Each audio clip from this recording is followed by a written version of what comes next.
Hi. I watched an interview recently with two healthcare professionals, both successful careers in nutrition with a completely opposite approach.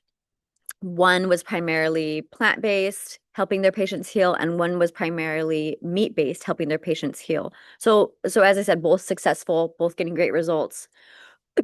In this interview, you would have thought, like in this interview, that they would have to me, I was almost thinking, wow, like case studies, like how interesting to share that this is kind of what was happening and these are the results and this is what was so the interview with curiosity is supposedly what I was expecting, and it was not. It looked like two boys going to war. They were in battle. There was flames fuming their head. Literally, their eyes were red, their faces were red.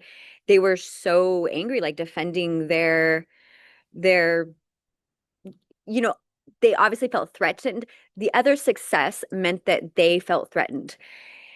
So when I watched this interview, what it did to me was it made me feel, wow, like I need to share traditional Chinese medicine's perspective of food therapy because I felt sad for humanity. I felt sad for everybody that's going to even be left more confused. I feel like there's just so much information out there, especially with diet, that to me, if you don't know, like I'm happy because I have the knowledge and the experience. So like I have these tools in my belt, so I kind of always feel like safe and secure in this way to take care of my health, and I help other people for the last 16 years. And but I have this like compassion for everybody who doesn't know. I can see how stressful it is and that's the interesting thing is that just there's just so much information and it must be so overwhelming and stressful to know like what to do. So out of this passion for watching this interview, I developed a series called Ancient Diagnostics where I teach you what your all the signals that your body is giving you and then the different food therapy choices to make.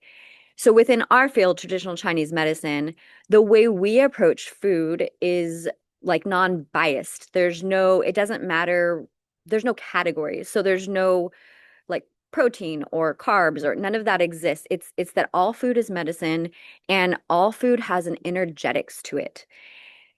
So in this series, Ancient Diagnostics, that's what I teach you. I teach you what your body's doing and then how that food heals that aspect. So like even grains, for example, grains is kind of like the one common denominator that I see that kind of gets a lot of bad rap on both extremes of food nutritionists. But for us in our field of medicine and seeing all food as medicine, there's a time that grains can be very healing and very medicinal if your body's exhibiting certain conditions. So I had to do that. I had to I can often be so overwhelmed because I have so much information that I always want to share. And I just often don't know when to start. But this interview provoked in me that this is something that I want to share with you guys because if at least that I could offer less stress in maybe someone's life, like less confusion with which kind of diet they need to take. I think that this is such a beautiful approach to life, really. The fact that you can be it's empowerment. I think that's like probably my number one uh, goal, health aspect. My sort of like North Star in life is freedom, empowerment. So this is Ancient Diagnostics is a series that teaches you essentially empowerment because you learn your body's signals, and then you make the choice based off, is is all food is medicinal.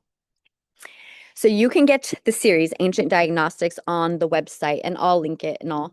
But just want to share that with you. I meant to share it quite a while ago and didn't get around to it.